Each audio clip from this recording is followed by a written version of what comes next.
Hi అండి. ఈరోజు నేను నార్మల్ రైస్తో రొయ్యల బిర్యానీని సింపుల్గా టేస్టీగా ఎలా చేయాలో చూపించిపోతున్నానండి. నాకైతే టేస్ట్ అయితే చాలా చాలా బాగా కుదిరిందండి. 1/2 కిలో రొయ్యలు తీసుకొని మధ్యలో ఉంటుంది కదండి వెన్ను, అన్నిటికీ అలా రిమూవ్ చేసి తీసుకోండి. తీగిపోయారనుకోండి రొయ్యలు అనేది ఎక్కువ స్వీట్గా ఉంటాయండి. ఎంత ఉడికించినా తీపి అనిపిస్తాయి, అంత బాగోదు. 1 స్పూన్ సాల్టు, 1 స్పూన్ కారం, 1 స్పూన్ అల్లం వెల్లుల్లి paste, 1 spoon garam masala, 1 spoon ధనియాల పొడి, అవన్నీ వేసుకొని బాగా మిక్స్ చేసుకోండి. ఆ రొయ్య ముక్కలకి అంతా పట్టించండి ఆ మసాలాలంతా. అలా బాగా కలిపేసేసి ఒక అరగంట సేపు లేదా 1 గంట సేపు పక్కన ఉంచండి. తర్వాత ఒక గిన్నె తీసేసుకొని నేను 2 గ్లాసులు రైస్ తీసుకున్నానండి. 1/2 కిలో దాకా ఉంటాయి రైస్ అనేవి.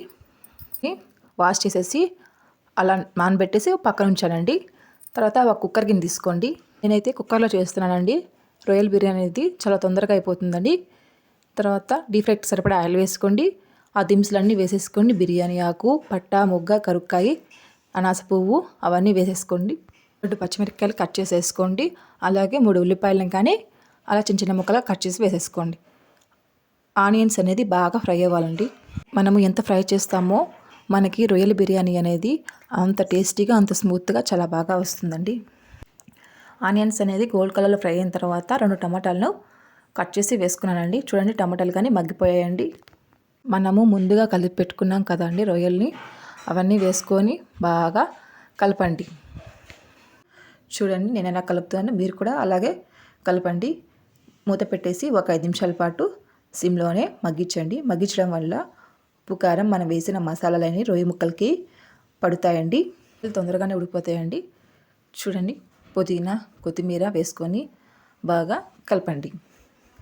అలా కలిపిన తర్వాత వాటర్ యాడ్ చేసుకుందామండి.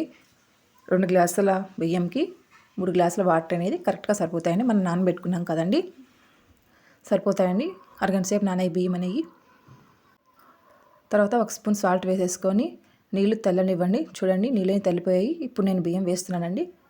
అలా బియ్యం వేసేసి ఒకసారి బాగా కలపండి కిందికి పైకి.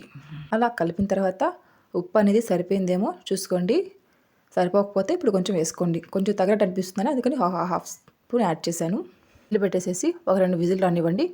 అంతే, రెడీ అయిపోతున్నట్టు. చూడండి ఎంత బాగా వచ్చిందో నార్మల్ రైస్తోనే రొయ్యల బిర్యానీ. ఫుడ్ కలర్ ఏం అవసరం లేదండి. ఆనియన్స్ బాగా ఫ్రై చేయబట్టి మనకి బిర్యానీ అనేది చూడండి ఎంత బాగా కలర్ వచ్చిందో. వీడియో మీకు నచ్చితే లైక్ చేయండి. Subscribe to my channel. Thanks for watching.